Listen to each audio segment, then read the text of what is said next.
आत्मिक जागृति के विषय गहरा संदेश। अधिकांश लोग पहली बार मसीह के पास आने पर अद्भुत आनंद, आज़ादी और प्रेम से भरपूर होते हैं। वह अपने आप को यीशु के समीप महसूस करते हैं। उनके हृदय में सेवा करने की इच्छा प्रज्वलित रहती है।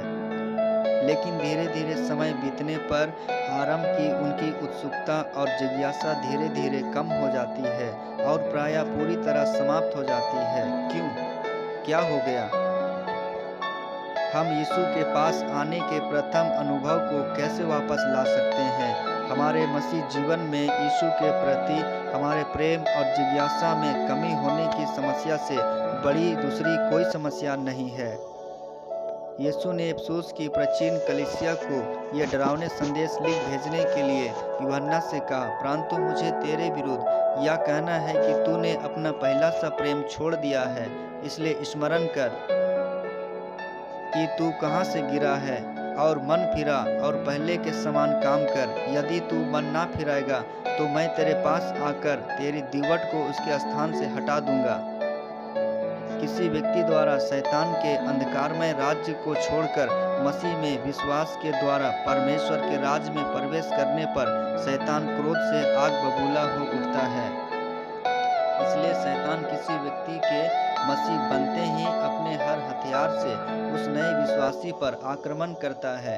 शैतान का प्रमुख उद्देश्य सच्चे विश्वासी से यीशु के प्रति उसके प्रेम को छीन लेना है। शैतान जानता है कि वह यीशु के हाथ से एक सच्चे विश्वासी को छीन नहीं सकता है, परंतु वह उस विश्वासी को असफल, कठोर और पाप में गिराने का प्रयास करता है और वह कई बार ऐसा करने में सफल भी होता है। इस प्रकार हमें अपने जीवन में प्रायः आत्मिक जागृति की आवश्यकता होती है।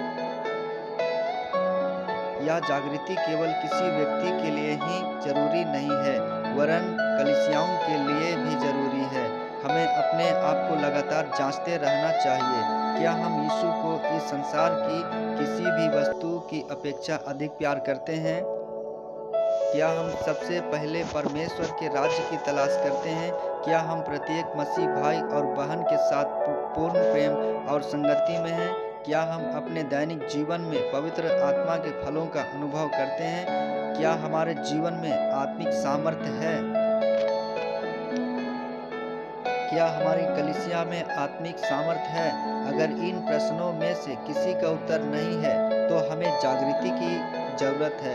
आइए अब हम जागृति के इस विषय पर ध्यान दें। सबसे पहले देखें कि जागृति क्या है।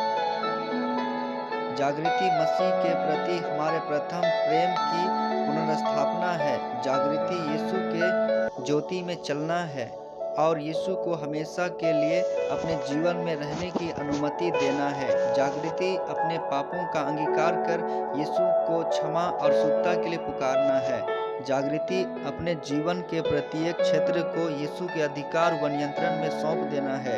जागृति हमारे जीवन में गंभीर उथल पुथल का समय है।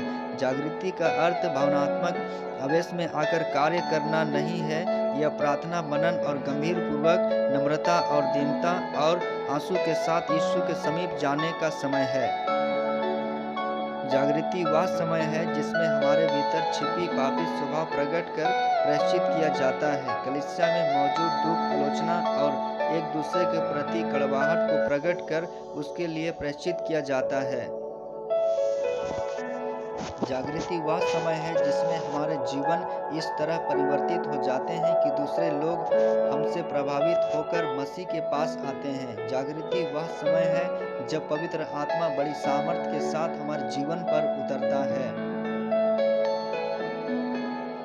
और हम में व्यक्तिगत व कलीसिया दोनों में कार्य करता है।